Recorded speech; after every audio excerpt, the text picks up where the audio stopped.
देख रहे हैं, इसमें ये होने वाला है कि हम अपना टेंशन कुछ न रखें, सब कुछ हम लोग किसी और को दे रहे हैं। रहने का, खाने का, ट्रांसपोर्टेशन का से लेकर टीवी की चली हुई थी, हम किसी और पर सपोर्ट कर रहे हैं। तो ये बहुत बड़ा चैलेंजेज है, इसको निभाना। हॉस्पिटलिटी क्षेत्र में ऐसे लोग आते हैं जो अलग तरह के जीनियस होते हैं। मैडम, आपका जो बच्चे लोगों को सिखाना पड़ेगा कि कैसे दूसरे की गलती को भी हम खुद माने अपने आप को। हम लोग बात कर रहे थे कि हॉस्पिटल क्षेत्र में ये होता है कि गेस्ट को, हमारे मेहमान को, जब हम गेस्ट में जा रहे हैं और उनका पैर मेरे ऊपर पड़ गया तो मुझे ही उल्टा सॉरी बोलना पड़ेगा कि आई एम सॉरी कि मेरा पैर वहाँ था, आप मुझको पीछे रहना चाहिए था। यानी इस तरह की हॉस्पिटलिटी का उम्मीद करता है सामने वाला। कभी भी आपका जो कोई गेस्ट आ जाए तो आपको ऐसे ट्रीट करना पड़ेगा जैसे कि वो, हम लोग मानते भी हैं अतिथि देवो भव, वो देवता है।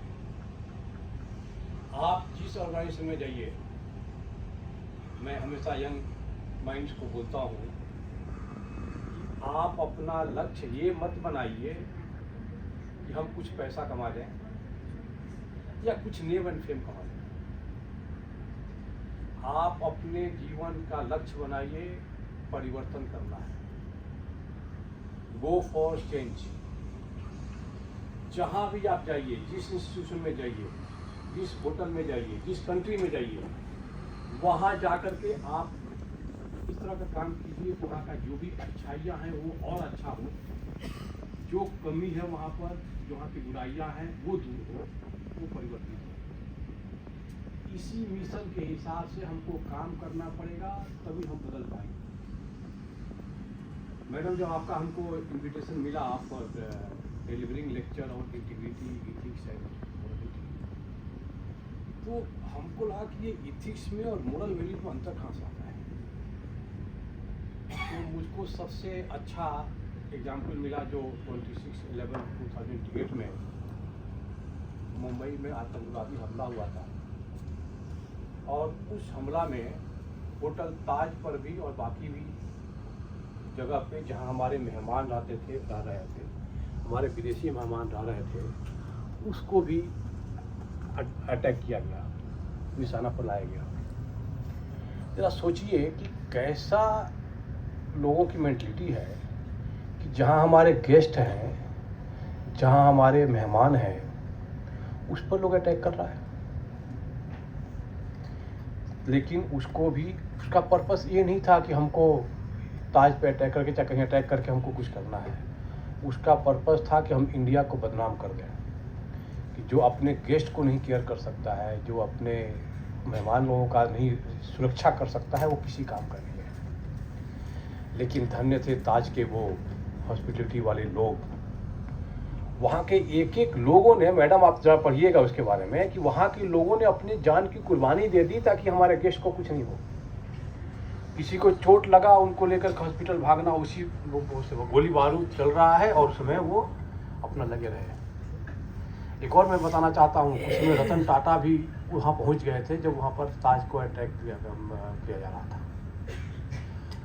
और कोई भी ऑर्गेनाइजेशन तब बड़ा माना जाता है जब उस घटना होने के बाद आप कैसे उसको रिएक्ट करते हैं। अभी रतन टाटा तो कुछ दिन पहले ही चले गए, उस वहाँ भी पढ़िएगा, देखिएगा कि उन्होंने जो उनके हॉस्पिटलिटी वाले जो लोगों जो मारे गए या जो इंजर्ड हुए, उनका पूरा ट्रीटमेंट और उनके बच्चों का, उनके फैमिली का एजुकेशन से लेकर के पढ़ाई लिखाई का सबका खर्चा उन्होंने उठाया।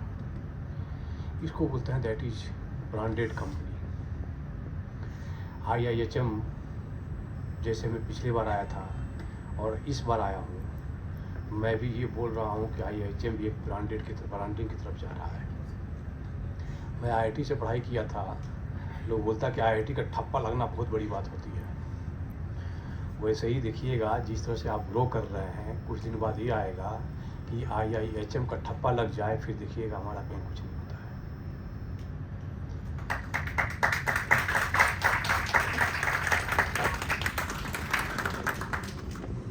जब आप विदेश में कहीं, बहुत लोग ऐसे होते हैं हॉस्पिटलिटी क्षेत्र वाले जो विदेश में भी जाते हैं, जब इंडियन वहाँ जाता है, जब यहाँ का कल्चर, यहाँ का जो संस्कार वहाँ जाकर के जब बनाता है, तब आपके जिसके जरिए भारत का इमेज आप वहाँ पर पहुँचते हैं। ये बहुत ज़रूरी है कि हम क्या एक्शन ले रहे हैं, क्या कर रहे हैं। वहीं आता है कि आपका स्वभाव कैसा है। जो लोग सिविल सर्विसेज की तैयारी करेंगे, चाहे कर रहे होंगे, वो लोग लाल बहादुर शास्त्री एकेडमी का मैडम जो मोटो है ना, वो है शीलम परम भूषणम। स्वभाव ही सबसे बड़ा धन है, सबसे बड़ा आभूषण स्वभाव है। हम कैसे आपको बिहेव कर रहे हैं, कैसे क्या कर रहे हैं, हमारा स्वभाव क्या है, दैट इज शीलम परम भूषणम। तो आपके पेशा में, आपके जो बिजनेस है, आपका जो ड्यूटी है, उसमें ये बहुत बड़ा रोल अदा करता है। आप अपने ड्यूटी में इंटीग्रिटी, मैं हमेशा बोलता हूँ, चाहे हमारे कोल इंडिया वाले हों, चाहे हमारे बिजनेस डिपार्टमेंट वाले हों, चाहे हमारे यंग ब्लड हों, कि इंटीग्रिटी को अपना एसेट बनाइए। हमेशा ये दिमाग में रखिए कि हम कहाँ जा रहे हैं, क्या काम कर रहे हैं, कौन कोई देख रहा है चाहे नहीं देख रहा है। ऐसा नहीं है, आज के ज़माने में आप क्या कर रहे हैं सबको पता चल जाता है। तो इस कन्फ्यूजन में कोई न रहे कि हम कुछ गलत कर दिए और किसी को पता नहीं चला है। आजकल सबको पता चल जाता है कि कौन क्या कर रहा है, किस तरह से कर रहा है, कौन मिलने आ रहा है, कौन हम कहाँ मिल रहे हैं, क्या कर रहे हैं। तो आपका इंटीग्रिटी, आपका एसेट हो, तो वो सबसे बड़ा कीमती सामान होता है। नकली नकली होता है और असली जो होता है वो कीमती सामान होता है। पीतल और सोना में, कुंदन को सोना बोलते हैं, पीतल में और सोना में देखिएगा बहुत अंतर होता है। पीतल को गर्म कीजिएगा पिघल जाएगा, वो ख़त्म हो जाएगा, लेकिन सोना वो ऐसा नहीं होता, वो तपेगा खूब। कितना भी चमकेगा पीतल, नकली तो नकली रहेगा। कितना भी चमकेगा पीतल, नकली तो नकली रहेगा। जल सके कुंदन सा जो, वही कीमती सामान होगा। जो तपेगा सूर्य सा, उसका ही जग में नाम होगा। जो आप लोगों में काम करता है, जो मेहनती है, जो परिवर्तन करने की इच्छा रखता है, वही जग में नाम करेगा। मिस्टर संजीव कपूर, जैसे तेंदुलकर का नाम लेते हैं तो सबके एकदम कान खड़े हो जाते हैं, वैसे मिस्टर संजीव कपूर का नाम लेते हैं तो हमारे जितने हॉस्पिटलिटी वाले हैं उनके कान खड़े हो जाते हैं। आप देखिएगा उस आदमी, जैसे जैसे हम आप हैं वैसे बिल्कुल भी आदमी बिल्कुल ऐसे नॉर्मल फैमिली से, नॉर्मल बैकग्राउंड से सब कुछ था, लेकिन वो तपा, वो सूर्य सा जला, मेहनत करता रहा, हमेशा अपना भूख को मिटने नहीं दिया, हमेशा परिवर्तन करते रहा। वो आदमी को जो भी काम पकड़ाए, मैं ये बात बोलना चाहता हूँ माय डियर फ्रेंड, जो हमारा लोग कोयला निकालते हैं, हाथ गंदा हो जाता है, लेकिन कभी शर्माते नहीं है। भाई हमारा ड्यूटी, हमको काम करना है। आप हॉस्पिटलिटी क्षेत्र में हैं, आप अपने कर्म से प्यार कीजिए, उसको उसमें इंटरेस्ट क्रिएट कीजिए। चाहे जो भी हमको काम मिला है, हम उसको अच्छा से काम करेगा, मैंने मन लगा के काम करेगा। तेंदुलकर को यदि बोलिएगा कि क्रिकेट खेलो तो बहुत अच्छा से खेलता था, लेकिन बोलिएगा फुटबॉल खेलो तो अच्छा से नहीं खेलता था, क्योंकि उसका अपना जो उसने जो मिशन चुना था उसमें वो परफेक्ट था, उसी में ही पूरा एनर्जी लगाता था। वो तेंदुलकर शायद 10th क्लास पास नहीं कर पाया था ना, पढ़ाई लिखने में उसका मन नहीं लगता था। यानी जो काम में, जिस हॉस्पिटलिटी फील्ड में आप यदि एक बार घुस गए हैं तो हम इसको अपना करियर बनाएंगे और इसको परिवर्तन करेंगे और आगे बढ़ते जाएंगे। और IIHM का एक अगला लड़का निकलने वाला है जो अगला संजीव कपूर बनने वाला है। अब वहाँ पर देखिए, वहाँ को बनने के लिए खाली ताली बजाने से नहीं होगा, उसके लिए करना पड़ेगा, लगना पड़ेगा, जोश जुनून करके हमको दिन रात मेहनत करना पड़ेगा। एक दो दिन से मोटिवेट होने से नहीं होगा, हमको कांस्टेंट मोटिवेटेड हो रहना पड़ेगा। हम एक, उन्होंने एग्जीक्यूटिव शेफ का 8 साल में उन्होंने अपना अचीव कर लिया था। जो लोग 10-10 साल, 12-12, 14 साल लगाते हैं, वो 8 साल में एग्जीक्यूटिव शेफ बन गए थे। उस आदमी का अंग्रेजी, उसका स्पीकिंग पावर और टाइप अपना वेबसाइट बनाना, अपना टीवी में जाना। कौन था, श्रीमान बावर्ची, किसी ने सजेस्ट किया कि हम आपका एक कुछ टीवी सीरियल बोलते हैं श्रीमान बावर्ची। उस आदमी मना कर दिया कि नहीं, हमको ये सेंटेंस ठीक नहीं लगता है। ऑब्वियस है, कुछ कुछ ऐसा शब्द होता है जैसे हम कोयल फैक्ट्री वाले किसी को बोलता है काला कोयला, कोयला काला, तो बोलता है कि नहीं ऐसा नहीं है। तो मैंने एक और कोड बनाया, मैं कोल इंडिया में हूँ, कि यदि लोग बोलता है ना सफ़ेद झूठ, यानी झूठ को यदि आप सफ़ेद बोल सकते हैं तो सच भी काला हो सकता है ना, काला भी सच हो सकता है। यदि झूठ सफ़ेद हो सकता है तो काला सच क्यों नहीं हो सकता है? माय डियर फ्रेंड, मैं एक शब्द में ये बता सकता हूँ कि कोल इंडिया आज की डेट में इतना अच्छा हो चुका है, चाहे वो डेवलपमेंट के बारे में, ट्रांसपेरेंसी के मामले में, राष्ट्र के निर्माण के मामले में, या प्रोडक्शन में, अर्निंग में, चाहे जिस तरह की जेम हमारे यहाँ लोग हैं, ऑफिसर स्टाफ हैं, कि वो काला कोयला है तो क्या हुआ, लेकिन सच्चा है। यानी यदि कोई ये बोलेगा कोयला काला, करप्शन लाइक दैट, तो ऐसा बात नहीं है। We are going in a great way. मतलब यदि राष्ट्र के निर्माण का आप जरा सोचिएगा, हम थोड़ा सा कोल इंडिया की बात कर लूँ, कि कहीं भी आंख दौड़ाइए आप, चाहे वो ईंटा हो, सीमेंट हो, बालू हो, सीमेंट हो, स्टील हो, या लिफ्ट हो, या बिल्डिंग स्ट्रक्चर, रोड, ब्रिज, जो भी है, कोयला जाता है तभी ब्रिक बनता है, स्टील बनता है, सीमेंट बनता है। कोयला जाता है तो पावर से इलेक्ट्रिसिटी बनता है, तो उससे मशीन चलता है, तो हमारा कपड़ा बनता है, चश्मा बनता है, चाहे जो भी आप देखते हैं सब बनता है। यानी राष्ट्र का निर्माण यदि हम 10% का सपना देखते हैं, यदि कोल इंडिया नहीं रहे तो कोई भी निर्माण नहीं हो सकता है। नहीं, बिजली, पंखा और लिफ्ट कुछ नहीं चलेगा, कोई निर्माण नहीं होगा, कोई इंफ्रास्ट्रक्चर नहीं बनेगा। यानी इस तरह का कोल इंडियन सर्विस देते हैं और इस तरह से राष्ट्र के निर्माण में योगदान देते हैं। मतलब हम इसको डिफ्रेंशिएट कर रहे हैं। वैसे ही आपका जो फील्ड है, वासुदेव कुटुंबकम हमारा ही कोड था। हम आज नहीं कल विश्व गुरु फिर बनेंगे, और आपके जब लोग जाएंगे वहाँ पे, तो आपके कर्मों से, आपके संस्कार से आप जो वहाँ पर सर्विसेज देंगे, वो इमेज दिखाएगा इंडिया का, तब लगेगा कि हाँ, इंडिया वास्तव में विश्व गुरु लायक है। कोई भी हल कर दे हमको, इतना भी आसान नहीं हूँ। कोई भी हल कर दे मुझको, इतना भी आसान नहीं हूँ। कुछ सिक्कों में बिक जाऊँ, बाजारू सामान नहीं। और चाइना माल क्या होता है, कुछ दिन बाद टूट जाता है। कुछ दिन चल के टूट जाऊंगा, इतना भ्रामक मत समझो।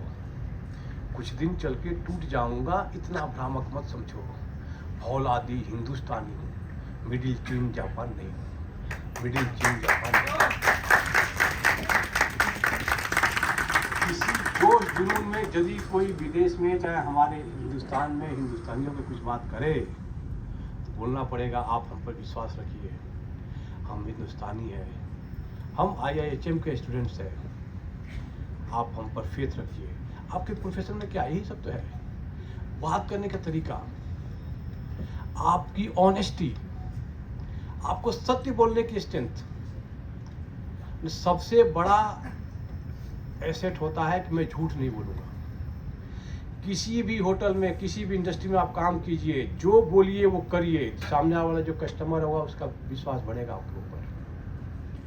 That is what you people are giving. जब आपने मुझको इनवाइट किया मैडम, तो हमको एक ही चीज़ लगा कि मैं आपके बच्चों को मैं क्या बताऊंगा। तो मैंने ये भी बताया कि कैसे बात करते हैं आप, ये भी वहाँ पर बहुत असर करता है कि कैसे आप मैनेज करते हैं। मैं आज बता रहा था कि जो हॉस्पिटलिटी क्षेत्र वाले हैं ना, उनका प्रेजेंस ऑफ माइंड बहुत इंपॉर्टेंट है। पता नहीं कौन आदमी क्या मांग रहा है, क्या डिमांड कर रहा है, कहाँ क्या कन्फ्यूजन में है, किस तरह का है, तो आपका प्रेजेंस ऑफ माइंड वहाँ पर बहुत इंपॉर्टेंट है। आप कितना क्विकली काम करते हैं, आपको मतलब इंटेलिजेंट भी होना पड़ेगा। आपका रिएक्शन, सामने वाला पता नहीं क्या कर रहा है, उसको एंटिसिपेट करने की क्षमता, सबसे बड़ी क्षमता आपके अंदर कूट कूट के भरना पड़ेगा। मेरा एक रिक्वेस्ट आप लोग कीजिएगा कि आप लोगों की सहन शक्ति बढ़ाए। पता नहीं सामने वाला कितना गुस्सा करेगा, आपके ऊपर पैर भी रख देगा, लेकिन आपको ही सॉरी बोलना है, तो सीखना ही सीखना है, बाकी अपने आप को कंट्रोल भी करना है। ये सहन शक्ति हमारे यदि हैं तो वहीं से तो संघर्ष हो आता है। मैं यदि सिविल सर्विसेज क्वालिफाई किया तो हम दिन रात घिस करके पढ़ाई की, हमको पढ़ाया गया कि नहीं पढ़ना है, लिखना है, लिखने की हाथ का निशान पर पड़ जाता था लिखते लिखते, क्योंकि हमको उसी में कंपटीशन करना है। आपका टेस्टिंग यहाँ हो रहा है, आपका स्वभाव का, आपके जुनून का, आपके कर्म का। एक और मैं देख रहा था, जिस तरह से आप लोगों की नेचर ऑफ ड्यूटी है, फिर मैं थोड़ा कोल इंडियन से कंपेयर करूँगा। मैडम, जब कोविड पीरियड था तो पूरे विश्व में तहलका मचा हुआ था, सब लोग बिल्कुल दुबका हुआ था अपने घर में, चाहे हिंदुस्तान हो चाहे बाहर हो, कोई अपने घर से बाहर नहीं निकल रहा था। आदमी से आदमी, पहला ऐसा सिचुएशन था कि आदमी से आदमी डर रहा था। सिचुएशन ऐसी हो गई थी, विपत्ति इतनी बड़ी थी और इस तरह की बीमारी थी कि फादर का डेड बॉडी पड़ा हुआ है और बेटा लेने से मना कर रहा है। माने इस तरह का सिचुएशन हो गया था कोविड के पीरियड में।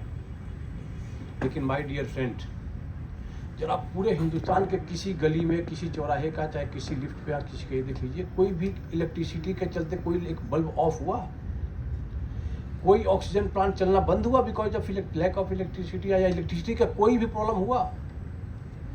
आपको कोई न्यूज नहीं आया होगा कि बिकॉज ऑफ दिस यहाँ डार्कनेस हो गया, या लिफ्ट नहीं चल रहा, या कोई मशीन नहीं चल रहा है, कहीं कुछ प्रॉब्लम हो गया। जानते हैं क्यों?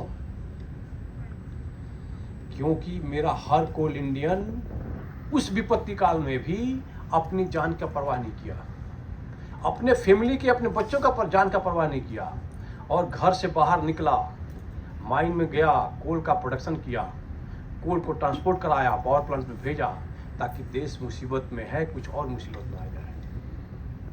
ये बात कभी किसी आर्मी के जनरल से हमारी बात हो रही थी, तो उन्होंने ये बताया कि हाँ, मानता हूँ कि आपकी आर्मी की नौकरी टफ होती है, लेकिन आपकी कोल इंडियन भी कम स्ट्रगल नहीं करते हैं, कम मेहनत नहीं करते हैं। सिमिलर वे में आपकी नौकरी तब, आपकी ड्यूटी की सबसे ज़्यादा ज़रूरत कब पड़ेगी? जब देश में दशहरा होगा, होली होगा, ईद होगा, जब पूरा गर्मी की छुट्टियां होंगी, जब स्कूल बच्चे छुट्टी हो जाएंगे, सब लोग जाएगा बाहर में, होटल में रहेगा, उस समय आपकी सर्विसेज की ज़रूरत पड़ेगी। यानी आपकी छुट्टियां भूल जाइए, आपसे उस समय एक्सपेक्टेशन। एक और देखिएगा, 24 घंटा हो सकता है आपको खड़ा रहना पड़ जाए, कौन कहाँ जाना पड़ेगा, कैसे जाएगा। मैं जाता हूँ कभी भी किसी होटल में, देखता हूँ कि कैसे वो लोग लगता है जैसे कि उनके अंदर रोबोट लगा हुआ है, वो कभी थकते नहीं है, they are full of energy whole time. रात को 12 बजे फ़ोन कीजिए, चाहे 2 बजे फ़ोन कीजिए, they are ready for service. खाना खाना हो सर, कोई बात नहीं, आप फ्रेश हो लीजिए, 1 बजे बोल दीजिए, 2 बजे जब आपको फ्रेश हो रहा आप बोलिएगा, हम खाना खिला देंगे। नहीं, इस तरह के काम आप करने जा रहे हैं, इस तरह का एसेट मैडम आप तैयार कर रही हैं। धन्य है आपका इंस्टीट्यूट, धन्य है आपके फैकल्टी, धन्य आपके बच्चे।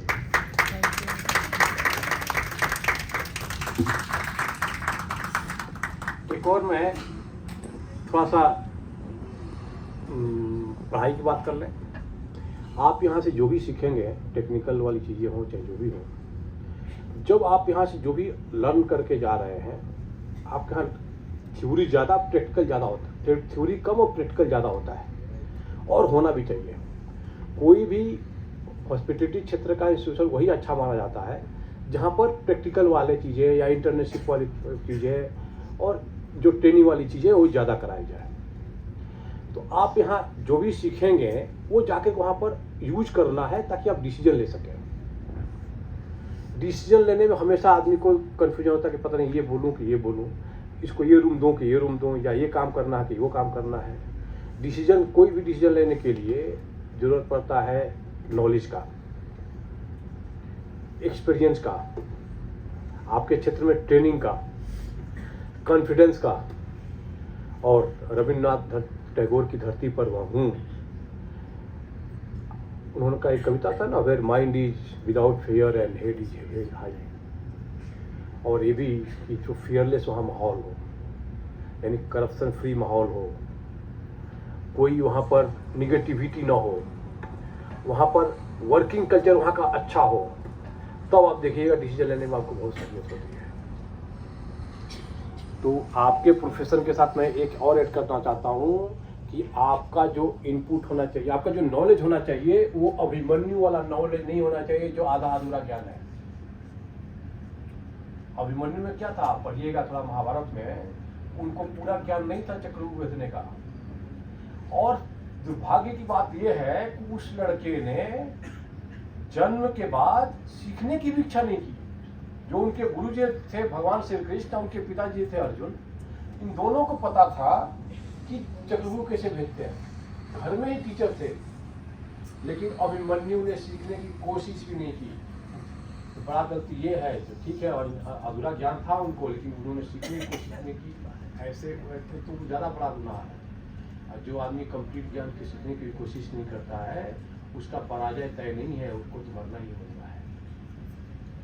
दूसरा एक और, जब भी आप डिसीजन लीजिए तो और इनपुट जो लीजिए वो कंप्लीट इनपुट लीजिए। यानी कोई कस्टमर आया है, क्या चाहिए, कहाँ से आया, किस तरह का है, पूरा कंप्लीट इन्फॉर्मेशन होना चाहिए, तब आपका डिसीजन होना चाहिए। द्रोणाचार्य, फिर आप जाइएगा वहाँ पे, उन्होंने आधा सुना, पूरा सुना नहीं। द्रोणाचार्य अश्वत्थामा हतो नरो व कुंजरो, तो नरो व कुंजरो नहीं सुने वो, खाली आधा सुने वो, आधा इनपुट लिए। यानी आपका कोई कलीग कुछ थोड़ा बहुत बता दिया, उस पर आप डिसीजन ले लीजिएगा तो आपकी शिकायत हो जाएगी। इसीलिए कुछ भी डिसीजन लेने के पहले उसको सोचिए, समझिए, परखिए, तब डिसीजन लीजिए। एक और, क्योंकि मैं थोड़ा बिजनेस की बात करूं, इस बार 15 अगस्त का ऑनरेबल पीएम का स्पीच सुनिएगा। उन्होंने लाल किला से आह्वान किया था कि भ्रष्टों का महिमा मंडल नहीं होना चाहिए। जो पीछे बैठे हैं उनको भी मैं बता दूं, हम ऐसे सोसाइटी में हैं जो किसी करप्ट मीन से पैसा कमा लिया या धन उगाही कर लिया, मनी बना लिया, तो अपना मल्टी स्टोरी बना लिया, गाड़ी बना लिया, जो भी बना लिया, तो हम लोग उसकी तारीफ करते हैं। हमारा सोसाइटी में जो करप्ट लोग हैं उनका तारीफ करता है। इसको ऑनरेबल पीएम ने बोला था कि भ्रष्टों का महिमा मंडल नहीं होना चाहिए। मैं आपसे एज ए सीबीओ अपील करना चाहता हूँ कि आपके ऑर्गेनाइजेशन में, आपके इंस्टीट्यूशन में, या आप जहाँ भी काम करने जाएंगे, वहाँ कुछ ऐसा हम लोग माहौल करें कि भ्रष्टों को डिसरेस्पेक्ट करें। जो भ्रष्ट है उसको हम आदर कभी न करें, उसको बायकॉट करें या उसको ट्रांसफॉर्म करें। तो ऐसा सोसाइटी बनाइए कि कम से कम आप सामने वाले से पूछिए कि पैसा कहाँ से आया। आपकी तनख्वाह है कुछ और आप मल्टी स्टोरी बिल्डिंग बना ले रहे हैं। कोई तो पूछे तो कहाँ से पैसा आया। खाली देखिएगा, रोक टोक में बहुत बड़ा ताकत होता है। खाली रोक टोक भी करना शुरू कर दे हमारा सोसाइटी के लोग, तभी वो आदमी को शर्म आएगी और कुछ न कुछ सुधार तो जरूर होगा। कोई जरूरी नहीं कि आप पूरी तरह से उसको सुधार कर पाएंगे, उसको जेल भिजवा ही देंगे, लेकिन कम से कम रोक टोक भी करें, उसका रेस्पेक्ट करना बंद कर दें, तो देखिएगा बहुत सोसाइटी हमारा सही आ जाएगा। एक बार अब्दुल कलाम आज़ाद से पूछा गया कि किसी स्टूडेंट ने पूछा था, आपके जैसे कोई स्टूडेंट था, कि can we dream for a corruption free India. तो उन्होंने बताया कि जिस दिन हम बेसिक एजुकेशन में और मम्मी पापा को समझाने में सफल हो पाए कि अपने बच्चों को, बेसिक एजुकेशन मतलब प्राइमरी स्कूल में अपने छोटे छोटे बच्चों को क्या गलत है क्या सही है वो बताया जाए। बेसिक एजुकेशन में और छोटे बच्चे को ही मम्मी पापा बताएं कि ये गलत है ये सही है, इंटीग्रिटी क्या है, ऑनेस्टी क्या है, what is good what is bad, इसका ज्ञान होगा, वो बच्चे के अंदर फुल ऑफ इंटीग्रिटी आएगा। जब वही बच्चा बड़ा होगा तब हम सोच सकते हैं कि हम अब हमारा देश करप्शन फ्री होने वाला है। एक और, फिर अब्दुल कलाम से किसी छोटे बच्चे ने पूछा कि इंडिया कैसे करप्शन फ्री होगा।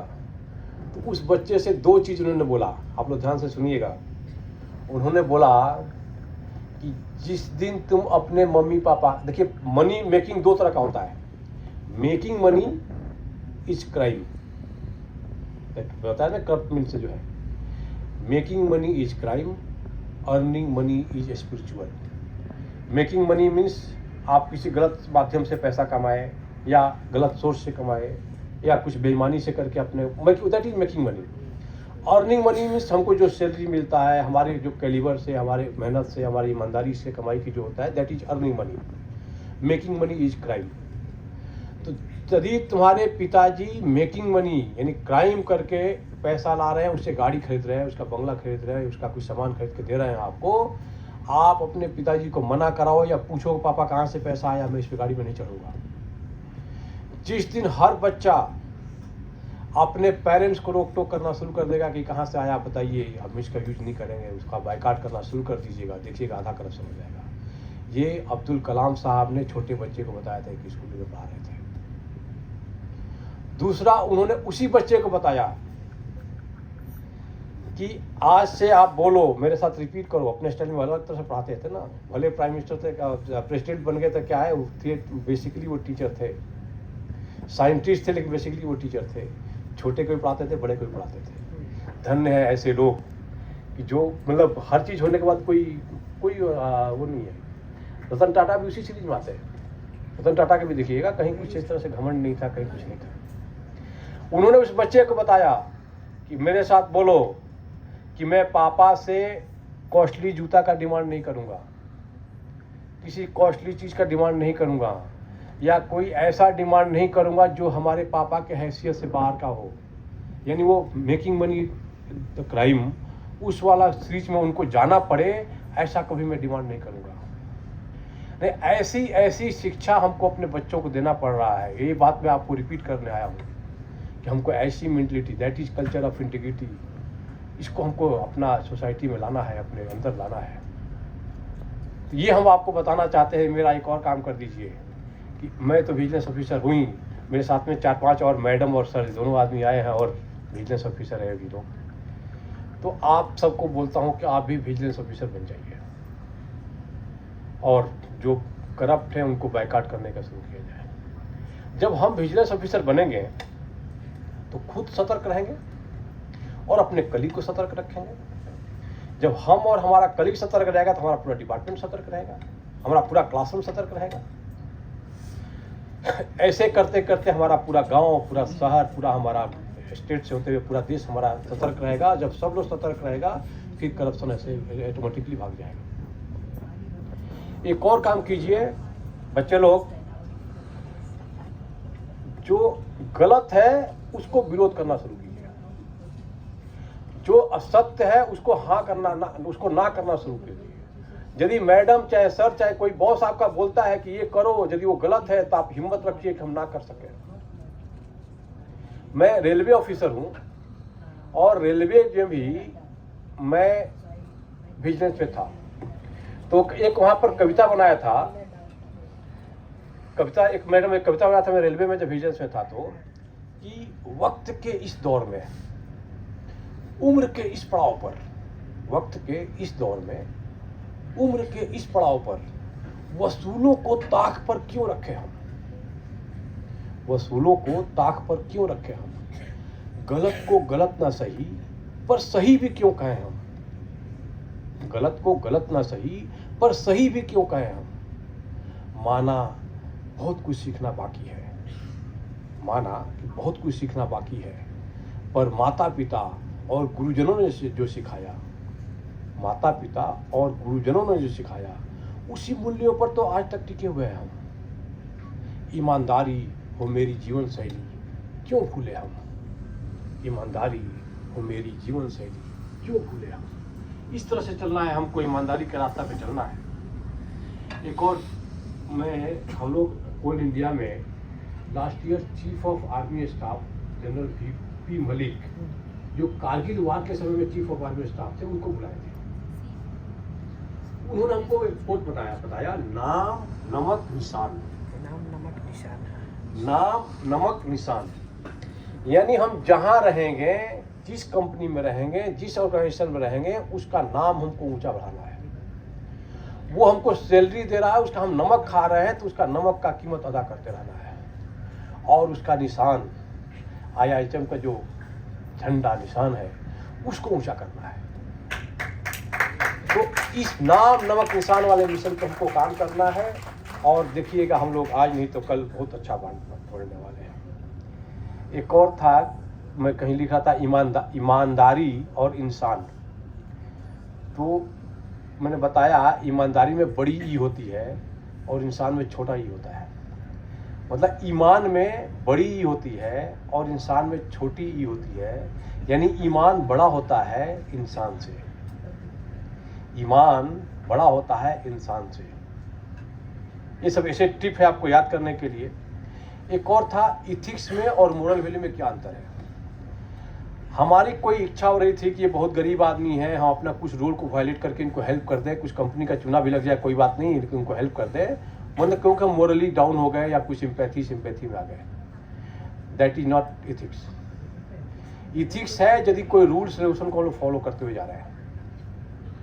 मैं रेलवे ज्वाइन करने के पहले एक कोचिंग इंस्टीट्यूट में पढ़ा रहा था।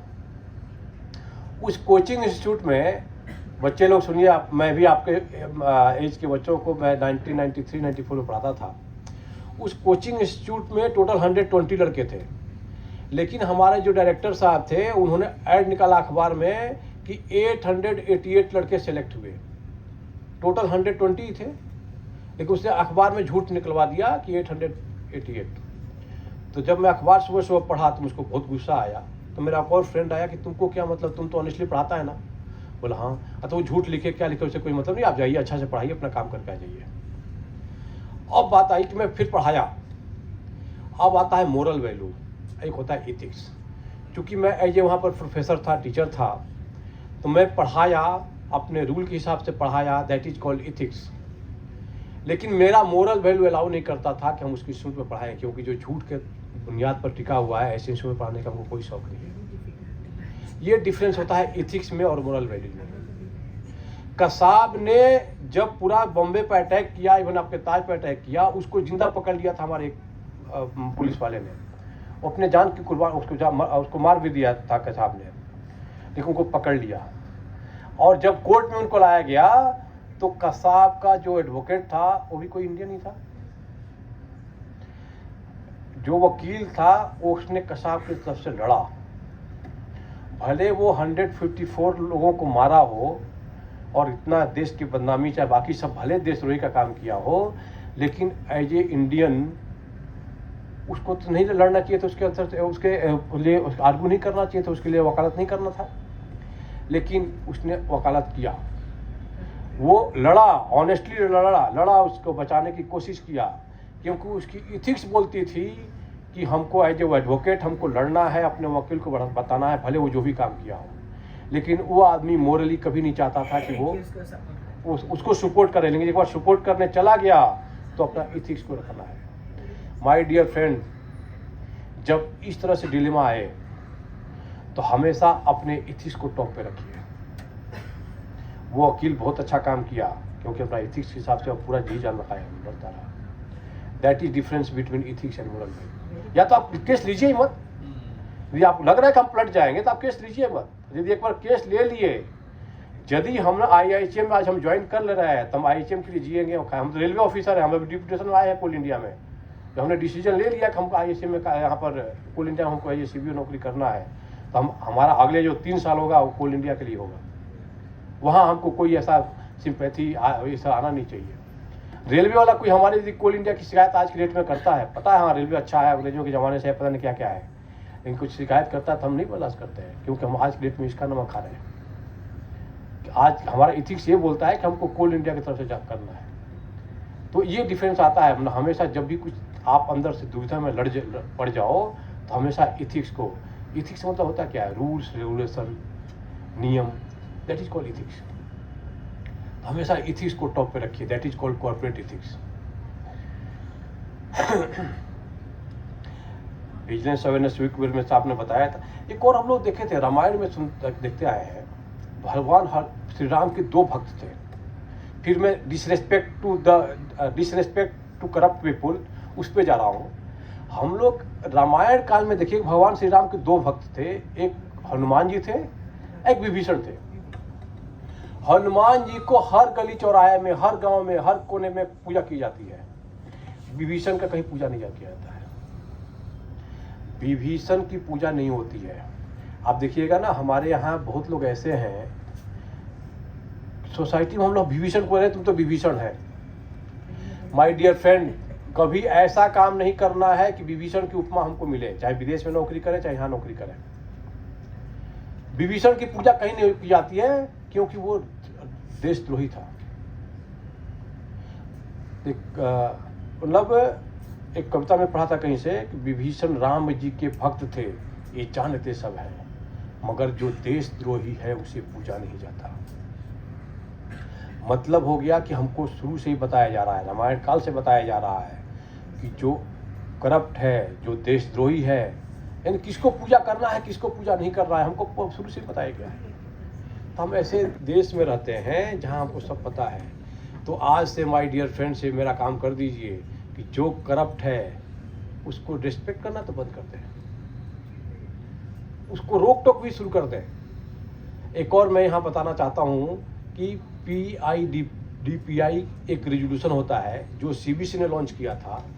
उसके माध्यम से कोई भी सिटीजन गवर्नमेंट ऑफिसर के अगेंस्ट में कंप्लेन कर सकता है और किसी को पता नहीं चलेगा कि कौन कंप्लेन किया है। वो गूगल में सर्च कीजिएगा PIDPI रेजोल्यूशन, तो उसमें सारा नियम बना हुआ है। और लेकिन उसका क्या है कि खाली गवर्नमेंट ऑफिसर के अगेंस्ट में ही आप कंप्लेन कर सकते हैं, प्राइवेट लोगों के लिए नहीं कर सकते। तो उसके माध्यम से कंप्लेन कीजिए, एज ए बिजनेस ऑफिसर काम कीजिए और देश को सुधारना है, देश में से करप्ट लोगों को भगाना है, डाइल्यूट करना है, उनको कंट्रोल करना है, पनिश कराना है, तो PDP रेजोल्यूशन को भी यूज करना है। ये भी एक काम करना पड़ेगा, तभी हमारा देश में सुधार होगा। क्योंकि हर जगह ऐसे लोग होते हैं जो बिना तलवार से हमारी लड़ाई नहीं जीत सकते हैं। एक और देखिए, इंटीग्रिटी का मैं जब डिफिनीशन पढ़ रहा था तो बंगाल की धरती पर हूँ मैंने देखा कि Netaji Subhash Chandra Bose, he was man of integrity. Integrity का डिफिनीशन क्या है? इंटीग्रिटी का डिफिनीशन है कि in spite of smooth path हम डिफिकल्ट पाथ को अपनाएं, दैट इज कॉल्ड इंटीग्रिटी। यानी हम बार बार परिवर्तित करते रहें। मैं आपको बोला परिवर्तन अपना लक्ष्य बनाइए, दैट इज इंटीग्रिटी। कोई भी सिचुएशन हो, यदि हम अपने वसूल को यानी सत्य को निगोशिएट नहीं करते हैं, दैट इज कॉल्ड इंटीग्रिटी। अब बताएं, इंटीग्रिटी लोग कॉम्प्रोमाइज कहां करता है?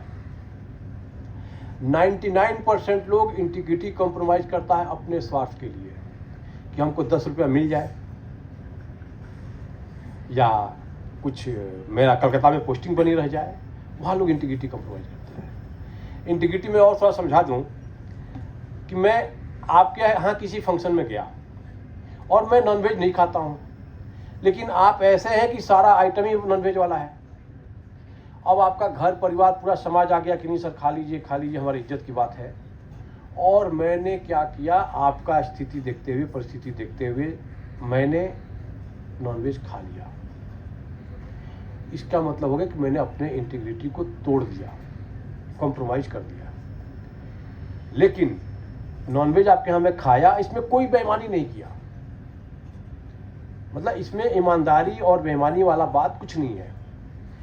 दिस इज डिफरेंस बिटवीन ईमानदारी यानी ऑनेस्टी एंड इंटीग्रिटी। ये बोलते हैं वसूल इंटीग्रिटी और ईमानदारी दैट इज ऑनेस्टी।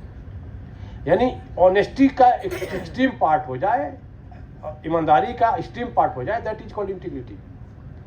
यानी अंधेरों में भी, भीड़ में भी यदि हम कुछ गलत ना करें, दैट इज कॉल्ड इंटीग्रिटी। कोई नहीं देख रहा है फिर भी हम कुछ ऐसा गलत नहीं कर रहे हैं, दैट इज इंटीग्रिटी। आप जिस प्रोफेशन में, मैंने शुरू में बता दिया, जिस प्रोफेशन में आप ज्वाइन कर रहे हैं, इंटीग्रिटी अपना एसेट बनाइए, देखिएगा बहुत आगे बढ़ेंगे। इंटीग्रिटी अपना एसेट बनाइए। वो इंटीग्रिटी लोग कॉम्प्रोमाइज वही करता है, सब अपना कुछ। कभी क्या होता है, बॉस ने बोला है, चाहे मैडम ने बोला है कि नहीं ऐसा करना है, तो इसलिए हमको इंटीग्रिटी कॉम्प्रोमाइज करना पड़ता है। कई बार होता है कि सिचुएशन ऐसा था कि इंटीग्रिटी पर चले जाएंगे तो हमारा काम नहीं होगा। जैसे मैं आपके यहाँ जाकर के नॉनवेज खा लिया, ऐसे केस में लोग इंटीग्रिटी अपना कॉम्प्रोमाइज करता है। लेकिन चाहे जो भी सिचुएशन हो, हम इंटीग्रिटी कॉम्प्रोमाइज नहीं करते हैं। चाहे ये सब जो भी परिस्थिति हो, यदि आप कुछ भी कॉम्प्रोमाइज कर लिए, that is not called integrity. Subhash Chandra Bose को मैं इसलिए एग्जाम्पल मानता हूँ कि उस आदमी हाईली जीनियस थे। वो, उनके पिताजी की इच्छा थी कि बेटा मेरा ICS बने। इतने जीनियस थे कि इंग्लैंड जाकर एग्जाम दिए और वो 4th रैंक उनका था, ICS क्वालिफाई कर गए। जब क्वालिफाई करके आ रहे थे शिप में, तो लोगों को पता चला कि कोई इंडियन क्वालिफाई किया है, तो बॉम्बे में उनको देखने के लिए लोग पसंद पहुंच गया, हजारों की संख्या में। अभी वो शिप में थे तो अभी उनको लगा कि मैं क्वालिफाई किया हूँ, इतने लोगों का क्या मतलब है। मैं सिविल सर्विसेज क्वालिफाई किया, इससे आपको इन लोगों को क्या मतलब है? अब उनके अंदर परिवर्तन की भावना आई, परिवर्तन की भावना आई कि यदि मैं अपने लिए कुछ कर रहा हूं तब इतने लोग इकट्ठा हो गए, तो यदि मैं इनके लिए करूंगा तब कितने लोग इकट्ठा होगा। वो आदमी इंग्लैंड से वापस आ ही रहे थे, इंग्लैंड की स्थिति और हिंदुस्तान की स्थिति देख चुके थे। आए, अपना ICS की डिग्री जो उनके पिताजी की सपना थी वो क्वालिफाई किया और अपने पिताजी के चरणों में रख दिया कि मैं ICS वाला नौकरी नहीं करूंगा। उस समय ICS मतलब DM कलेक्टर मतलब किंग। 1920s में देखिएगा ICS मतलब किंग होता था। वो किंग की नौकरी उन्होंने रिजाइन मार दिया। मतलब आपको ये संजीव कपूर बनना है तो इस तरह से आपको चैलेंजेस करना पड़ेगा, परिवर्तन करना पड़ेगा, ऐसे करके आपको आगे बढ़ते रहना पड़ेगा। और उस समय गांधी जी देश के आंदोलन को लेकर के अपना अंग्रेजों के खिलाफ मुहिम छेड़े थे, तो उसको उन्होंने ज्वाइन किया।